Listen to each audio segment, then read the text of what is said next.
Baik, Assalamualaikum warahmatullahi wabarakatuh. Alhamdulillah pada kesempatan ini saya bersama teman saya akan mempresentasikan makalah yang berjudul Analisis Kelayakan Ekonomi Teknik Usaha Keripik Singkong Kemasan dengan Metode Multikriteria Investasi.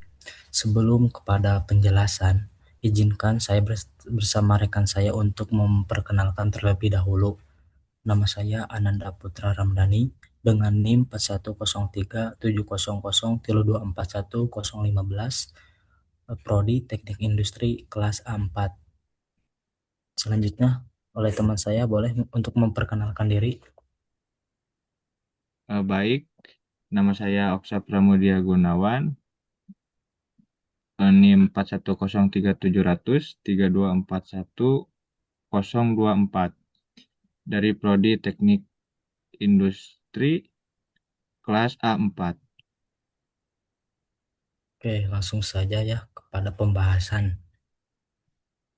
Nah, penelitian ini membahas apakah usaha keripik singkong kemasan skala mikro layak dijalankan secara finansial berdasarkan beberapa indikator ekonomi teknik. Kemudian fokus utamanya yaitu menilai apakah usaha ini benar-benar menghasilkan keuntungan yang memadai, modal dapat kembali dalam waktu yang wajar, dan usaha juga tetap tahan terhadap perubahan kondisi biaya maupun pendapatan. Oke, pendahuluan. Usaha keripik singkong dipilih karena bahan bakunya mudah diproses, produksinya sederhana, dan produknya punya peluang besar yang baik. Selain dari itu, pengolahan singkong menjadi produk kemasan memberi nilai tambah yang lebih tinggi dibandingkan menjual bahan mentah. Oleh karena itu, diperlukan analisis kelayakan yang terstruktur agar keputusan investasi tidak hanya didasarkan pada intuisi. Dalam konteks UMKM, usaha kecil yang berjalan baik di awal, tetapi belum tentu benar-benar layak jika dihitung secara ekonomi teknik. Nah, selain dari itu, keripik singkong juga cukup relevan karena singkong itu merupakan komoditas lokal yang murah dan tersedia luas. Dengan pengolahannya yang tepat, kemudian produk ini juga bisa memiliki nilai jual yang jauh lebih tinggi gitu ya. Dari segi pasar, keripik singkong juga relatif mudah diterima oleh berbagai kalangan sehingga peluang penjualannya itu cukup besar. Karena itulah usaha ini menarik untuk dikaji tidak hanya dari sisi produksi, tapi juga dari sisi investasi dan keuntungan jangka panjang. Nah, slide eh, ke metode Cak, metode. Nah, kemudian untuk metode gitu ya. Penelitian ini menggunakan pendekatan kuantitatif dengan desain studi kasus hipotetik. Data biaya dan pendapatan disusun dari tugas sebelumnya. Lalu dianalisis menggunakan net present value, annual worth, internal rate return, kemudian annual payback period, dan benefit cost ratio. Despriasi garis lurus dan analisis sensitivitas. Minimum attractive rate of return ditetapkan 12% dari umum proyek 5 tahun agar analisisnya itu mencerminkan kondisi usaha mikro yang realistis. Dengan metode ini, penilaian usaha tidak hanya dilihat dari suatu indikator, melainkan dari beberapa sudut pandang sekaligus sehingga hasilnya lebih menyeluruh. Kemudian struktur biaya dari produksi. Usaha yang dianalisis produksi 4.000 bungkus per bulan dengan berat 250 gram per bungkus. Struktur tenaga kerjanya terdiri dari 3 orang tenaga produksi dengan gaji sekitar 1.500.000 per orang per bulan, serta satu staf administrasi dan pemasaran dengan gaji 2 juta. Usaha ini tidak menggunakan kepala produksi dan juga tidak menanggung biaya sewa pabrik, sehingga strukturnya itu lebih sederhana dan lebih efisien. Total biaya keseluruhannya per bulan itu sekitar 8.500.000 yang terdiri dari biaya variabel sekitar 15.400.000 dan biaya tetapnya itu sekitar 3.100.000.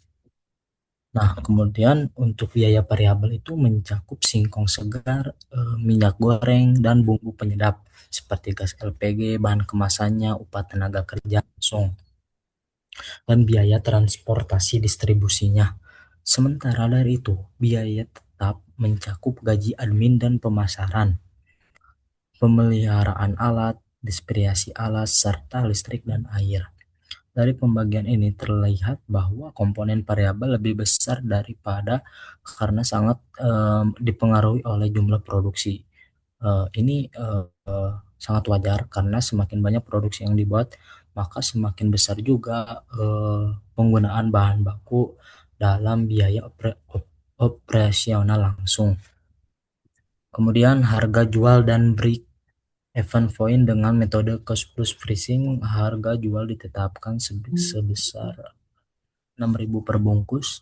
Penetapan harga ini dilakukan dengan menambahkan margin keuntungan sebesar 30% terhadap biaya total per unit. Nah, dari perhitungan break even point ini, usaha harus menjual sekitar 1.634 bungkus per bulan agar mencapai titik impas. Karena target produksinya itu adalah 4.000 bungkus per bulan, maka usaha masih memiliki margin keamanan yang cukup besar. Artinya, usaha masih tetap aman walaupun ada penurunan penjualan dalam batas tertentu. Kemudian jika dilihat dari sisi operasional, titik impas yang jauh di bawah kapasitas produksi menunjukkan bahwa usaha memiliki ruang yang cukup untuk berkembang. Produksi yang direncanakan lebih dari 2 kali lipat titik impas memberikan sinyal bahwa usaha tidak hanya bertahan, tetapi juga berpotensi menghasilkan keuntungan yang stabil. Hal ini menunjukkan bahwa salah satu alasan mengapa usaha keripik singkong kemasan dinilai menarik untuk dianalisis lebih lanjut. Nah, kemudian untuk penjelasan selanjutnya akan dipaparkan oleh rekan saya, Osca Pramudia Gunawan. Waktu dan tempat saya persilahkan. Baik, terima kasih. Lalu akan saya lanjut di arus kas. Berdasarkan harga jual dan biaya yang telah dihitung, pendapatan bulanan mencapai 24 juta dengan laba bersih bulanan 5.500.000 rupiah. Jika dikonversi ke tahunan, arus kas bersih menjadi 66 juta per tahun selama 5 tahun. Arus kas ini arus kas inilah yang menjadi dasar dalam perhitungan indikator kelayakan investasi seperti net present value, annual worth, internal rate of return, dan benefit cost ratio. Semakin stabil arus kas, semakin kuat pula dasar kelayakan usaha. Terus ada net present value di sini. Hasil present value sebesar 219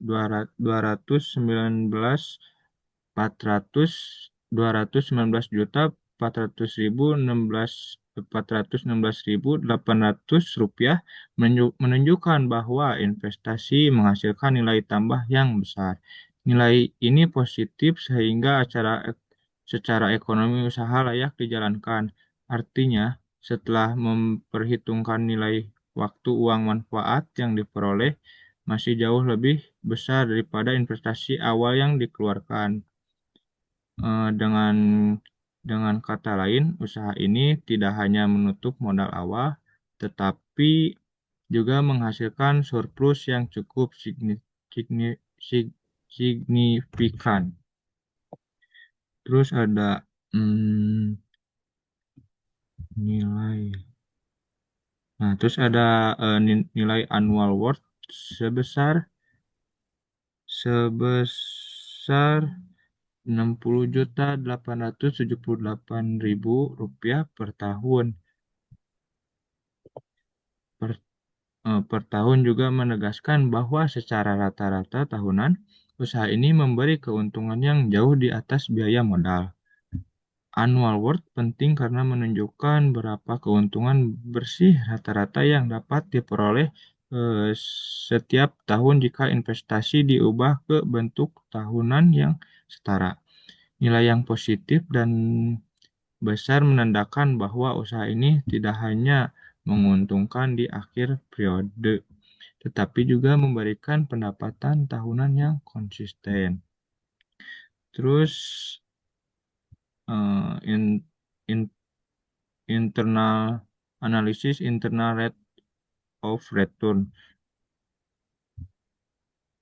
Nilai internal rate of return jauh melampaui minimum attractive rate of return 12% sehingga usaha ini layak dijalankan secara sederhana. Tingkat pengembalian internal usaha ini lebih tinggi dari tingkat pengembalian minimum yang diharapkan investor. Hal ini menunjukkan bahwa usaha memiliki daya tarik investasi yang kuat dan masih menguntungkan meskipun dibandingkan dengan alternatif investasi lain konservatif. Sementara itu analisis eh, payback period hanya sekitar 3,4 bulan yang berarti modal modal kembali dengan sangat cepat. Ini menunjukkan tingkat usaha kecil. Waktu pengembalian modal yang singkat sangat penting karena dapat mempercepat perputaran dana dan memberi ruang lebih besar untuk pengembangan usaha, pembelian alat baru atau pembahan kapasitas produksi. Terus ada analisis benefit cost ratio, nilai benefit cost ratio sebesar 1,1268 menunjukkan bahwa manfaat lebih besar daripada biaya setiap Rp1 biaya yang dikeluarkan mampu menghasilkan manfaat sebesar Rp1.268. Ini menandakan bahwa pengguna sumber daya dalam usaha ini cukup efisien dan memberikan nilai tambah yang baik. Dari sisi investasi, angka ini mendukung kesimpulan bahwa usaha layak dijalankan. Terus ada hmm, analisis depresiasi garis lurus. Depresi garis lurus sebesar 6 juta per tahun memberi gambaran cadangan penggantian aset yang terencana. Dengan adanya depresiasi, usaha memiliki dasar perhitungan yang lebih sehat untuk menyiapkan dana penggantian alat di masa depan. Ini penting agar ketika alat mulai aus atau perlu diganti, usaha tidak langsung terganggu oleh beban biaya yang besar secara mendadak. Terus ada analisis sensitivity, hasil rekapitulasi hasil dan analisis sensitivitas. Analisis sensitivitas juga menunjukkan bahwa pada skenario penurunan pendapatan maupun kenaikan biaya, net present value tetap positif. Ini berarti usaha masih cukup tahan terhadap perubahan kondisi operasional. Penurunan pendapatan memang menjadi faktor yang paling sensitif, tetapi bahkan pada kondisi tertekan sekalipun, usaha belum jatuh pada kondisi tidak layak. Hasil ini menunjukkan bahwa usaha keripik singkong kemasan memiliki ketahanan finansial yang cukup baik. Sini ada kesimpulan, berdasarkan seluruh indikator yang digunakan, usaha keripik singkong kemasan dinyatakan layak secara ekonomi. Usaha ini memiliki prospek yang baik, pengembalian modal yang cepat, dan ketahanan terhadap fluktuasi biaya maupun pendapatan. Dengan demikian, usaha ini bukan hanya layak dari sisi angka, tetapi juga cukup menjanjikan untuk dijalankan dan dikembangkan. Baik, saya kembalikan lagi kepada Ananda. Oke, mungkin itu saja yang dapat saya bersama teman saya sampaikan mengenai penelitian ini. Mohon maaf masih banyak kekurangan. Wabillahi taufiq wal hidayah. Wassalamualaikum warahmatullahi wabarakatuh.